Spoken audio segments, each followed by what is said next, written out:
Hello everyone, my name is Alex Watson. I recently started reading a series of books called Immortals After Dark by Kresley Cole. I'm aka Nix's biggest fan, and what I'll be doing today is starting off with book one. Now, I've bought most of the books, at least the ones I can find based on where I am. Like this one that I've just finished reading, but just get that here.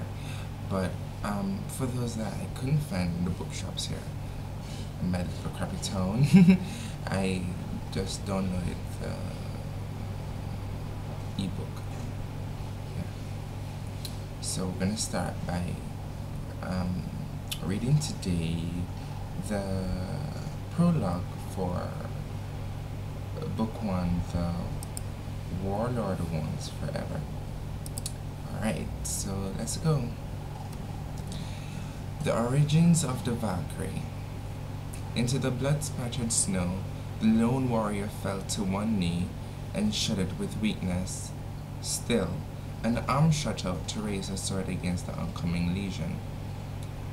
Her dented breastplate soiled her small form.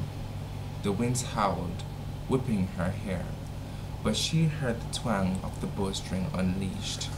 She screamed in fury. The arrow punctured the center of her armor, the blow sending her flying back. The arrow had pierced through metal, then, barely, through her breastbone. Just enough that her heart met the point which each beat. The beating of her own heart was killing her. But she screamed and had woken two nearby gods, sleeping together through a brutal, wintry decade. They stirred and looked down upon the maiden, seeing her eyes, courage burning bright. Bravery and will had marked her entire life, but the light had ebbed. With death they mourned it.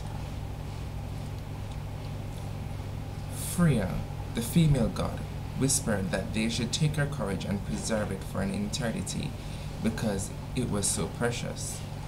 Odin agreed, and together they gave up lightning to cleave through the ether and strike the dying maiden. The lightning was violent and slow to fade and made the army tremble. When blackness cloyed once more, the healed maiden woke in a strange place. She was untouched, her human mortality unchanged. But soon an immortal daughter would be born from her, a daughter who possessed her courage, Odin's woolly brilliance, and Freya's mirth and fair beauty.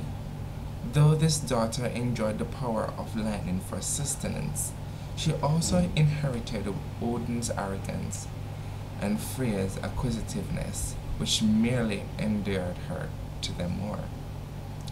The gods were content, and the maiden adoring of her new baby. Yet, after an age had flickered past, the gods heard another female call out for courage as she died from a battle against a dark enemy.